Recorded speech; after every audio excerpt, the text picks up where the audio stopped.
Very good morning, students. In this lecture, we'll talk about sleep. The first thing, what is the physiological significance of sleep? सोचिए. First thing is to attain a metabolic caloric balance. देखिए जब हम सोते हैं तो जितने भी energy stores होते हैं, these stores get saturated. यहाँ पर energy sources stored होते हैं and that energy sources are basically utilized during the physical activity and the various metabolic activity. So in order to attain a proper balance, the energy sources and the energy required for the various activities, sleep is important. Next is it is important for the memory. देखिए for the conversion of short term memory into long term memory, new synapses formation are required. और ये synapses formation ऐसा तो हर समय होता रहता है, but during the sleep the efficiency of new synapses formation improves. So for the memory, sleep is important. तो exam में सोना फायदे की बात है. अब हम देखते हैं अब what is the scientific name of study of sleep by, of course, doing investigation. It is known as polysomnography. तो अब इसके अंदर कौन कौन सी चीजें इन्वॉल्व होती है under the heading of polysomnography? It involves basically three things. First thing, it involves study of electrical activity in the cerebral cortex. So for observing the electrical activity, we need to establish some electrodes on the scalp. जैसे heart के लिए अपन क्या करते हैं? Investigation is involved. This electro कौन सी थी? ECG थी ना? उसी तरह इसके लिए क्या होगी? सेरेब्रल कॉर्टेक्स के लिए इलेक्ट्रोएन्सेफेलोग्राम. अब सेकंड चीज जो हम ड्यूरिंग स्लीप स्टडी करना चाहते हैं, that is known as it is for the movement of eye during the sleep. और उसके लिए जो इन्वेस्टिगेशन होती है, that is known as electroculography. And lastly, we also observe the changes in the muscle tone. आपको पता है muscle tone is regulated by higher center by controlling the activity of the spinal reflexes. तो during sleep muscle tone change होती है. तो इसके लिए हम जो इन्वेस्टिगेशन करते हैं इलेक्ट्रोमायोग्राफी. तो ये तीन स्टडी जो हैं, तीन इन्वेस्टिगेशन जो है, these are included under the heading of polysomnography. तो पहले हम बात करते हैं about the synaptical activity in the cerebral cortex. उसके लिए ऑफ कोर्स जैसे कि इलेक्ट्रोड लगाने होंगे, स्केल पे मल्टीपल इलेक्ट्रोड्स लगाए जाते हैं. और ये इलेक्ट्रोड लगाने के लिए बेसिकली हम ऑब्जर्वेशन कौन सी सेल का करते हैं वो देखते हैं. So here's the electrode, scalp है, उसके नीचे brain है. In the brain we can see these are the cells. In cells का नाम क्या है? These are known as the giant pyramidal cell of the cerebral cortex. जो outermost layer होती है ना cortex की, उसमें present होते हैं. तो इसके अंदर local potential generate होता है. तो जो summation of the local potential of the giant pyramidal cell होता है ना, it appear at the fluctuation in the electroencephalograph. इनकी रिकॉर्डिंग होती है. तो अब यहाँ आपको पता होना चाहिए the difference between action potential and the local potential. उम्मीद करता हूँ आपको याद होगा. तो अब रिकॉर्डिंग होती कैसे वो हमने देखा, but what are the various observation during the electroencephalography. तो first thing we need to observe, we need to compare the change in the amplitude and the frequency of various waves.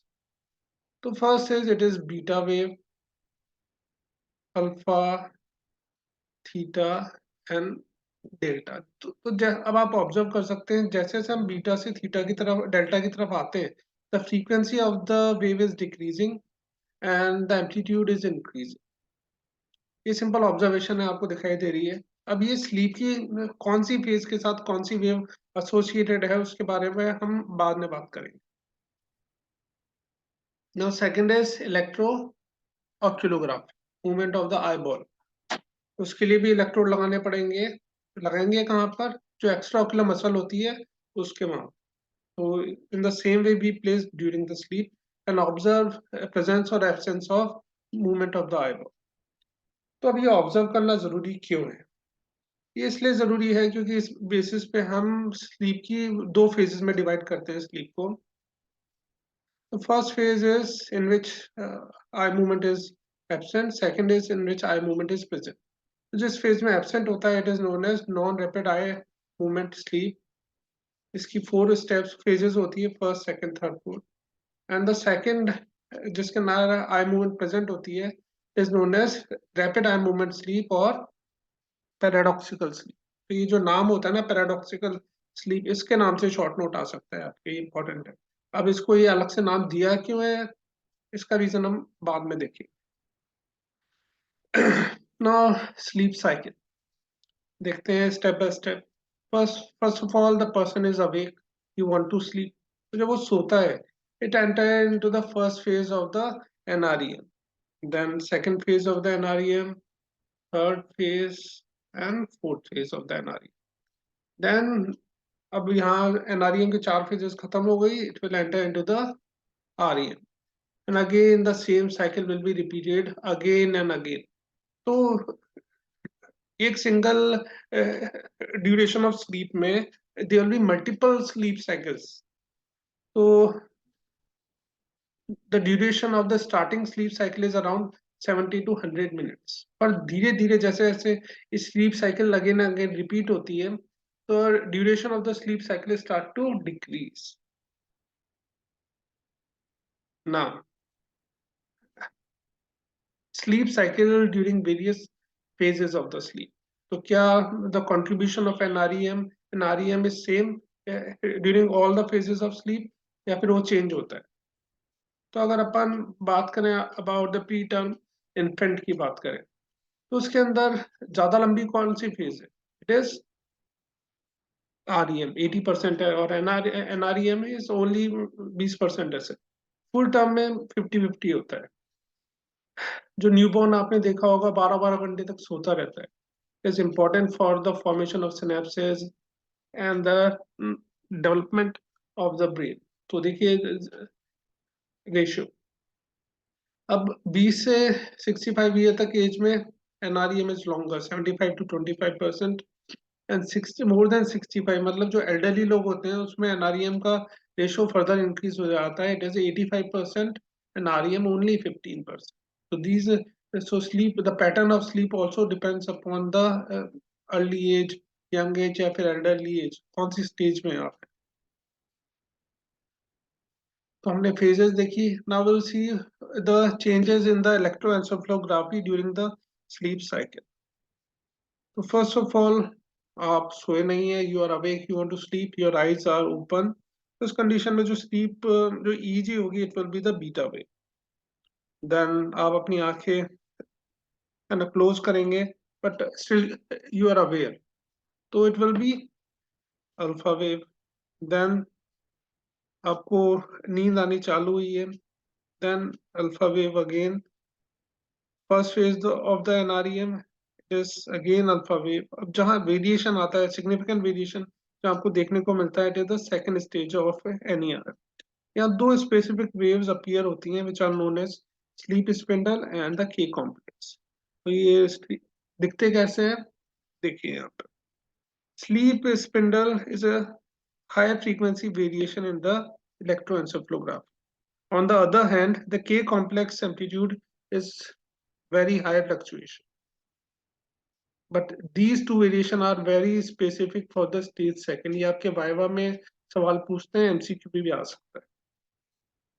After that enter into the stage 3। तो यहाँ कौन सी होगी? यहाँ पर होती है delta wave. Stage 4 में भी delta wave. Now again it is time to change the wave in the next phase। कौन सी है? It is the REM, paradoxical. अब देखिए, जब पर्सन की आंखें ओपन थी, अवेक था, उस समय बीटा वेव थी। और जब इस फेज में पर्सन सो रहा है, उसके सोने स्लीपिंग फेज में भी the wave is still beta wave. तो ये अब नॉर्मल सिचुएशन सी नहीं लग रही। So because of this specific appearance of the electroencephalography recording during the sleep, this phase is known as paradoxical sleep. इस पे short note आता है. So these are the various phases during various stages of the sleep. Now another short note on the alpha block. देखिए, जब कोई person आंख बंद करता है, then the wave is alpha wave, and when you open your eyes, the alpha wave is replaced by beta wave. So this replacement of alpha wave by the beta wave is known as alpha block. The same thing take place when initially, suppose you are not focused on something, and suddenly you start focusing your brain or attention on some thought or some point, then also alpha wave will be replaced by beta wave. It will also be known as alpha block. So in those situations where alpha wave is replaced by beta wave, which is known as alpha block. Now the differences between NERM versus REM. First is the timing, मतलब first phase कौन सी होगी, second phase कौन सी होगी. तो जैसे मैं बता चुका हूँ, first phase will be NREM, then REM. Longer कौन सी होती है, अपन बात करें between 20 to 65 year age group, तो 75% NREM, देन 25% ये. ऑटोनॉमिक सिस्टम एक्टिविटी की बात करें तो यहाँ sympathetic activity stimulated in the second phase, in the rapid eye movement phase. तो सिंपैथेटिक की ये जितने भी फीचर्स होते हैं on the CVS, heart rate, BP, वो आप से एसोसिएटेड एसोसिएशन से देख सकते हैं. तो pulse rate will increase in which phase, in the rapid eye movement. BP will slightly increase in which phase, rapid eye movement phase. So same thing. Now movement of the eyeball, ये आपको पता है. Now appearance of the dream. Dream देखिए दोनों phases में आते हैं, लेकिन सारे ड्रीम अब हमें याद तो रहते नहीं है उठने के बाद. तो जो ड्रीम आपको सेकंड फेज में आते हैं इन द REM, सिर्फ वो आपको याद रहेंगे. It is a special feature of this phase. Change in the muscle tone. It decreases in both phases, but it significantly decreases in the second phase. EEG waves में आपको बता चुका हूँ. Now the mechanism.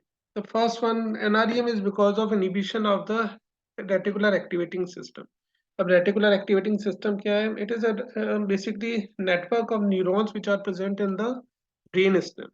और ये अलग अलग तरह के न्यूरोट्रांसमीटर सीक्रेट करते हैं, जिसके बारे में हम आगे जाके बात करेंगे. Now mechanism of the second phase REM, it is by activation of the pontine reticular formation. इसके अलावा भी डिफरेंसेस हैं जो आपको देखने होंगे. These are the important one. अब जैसे मैंने कहा कि ब्रेन में न्यूरोट्रांसमीटर हैं, तो different phases of the awakening, NERM and REM, different neurotransmitters are involve. तो उनके बारे में बात करते हैं during the sleep phase cycle. तो during these three situations, mainly two parts of the brain are involved. First is the reticular activating system, which is present in the brain stem, and second is hypothalamus. पहले हम बात करते हैं about the reticular activating system. तो इसमें जो neurons हैं बहुत सारे न्यूरोट्रांसमीटर सीक्रेट करते हैं, और यहाँ हम देख रहे हैं effect of norepinephrine, serotonin and acetylcholine. So suppose when there is an increase in activity of the neurons secreting norepinephrine and serotonin, it stimulates the neurons secreting acetylcholine, and it induces the state of waking. इसका जो opposite होता है, when there is a suppression of the neuron activity secreting norepinephrine and serotonin, lead to decrease in activity of neurons secreting acetylcholine, lead to second phase of the sleep, that is rapid eye movement sleep. So it is the effect of reticular activating system. Now let's see the effect of hypothalamus. Hypothalamus में जो nuclei होते हैं and the neurotransmitters which are important are these. So when there is a increase in activity of the decrease in activity of GABA secreting neuron, it increases the histamine secreting activity neuron. अभी increase क्यों हुई? अब सोचिए गाबा का गाबा is a stimulatory neurotransmitter या inhibitory? It is inhibitory neurotransmitter. तो जब गाबा secreting neuron की एक्टिविटी डिक्रीज होगी तो जो उसके बाद में जो न्यूरॉन आ रहा है हिस्टामिन सीक्रेटिंग, उसकी एक्टिविटी ऑफ कोर्स इंक्रीज होगी। So it will lead to increase in activity in the neurons of the thalamus and the cortex, and it will lead to the state of waking.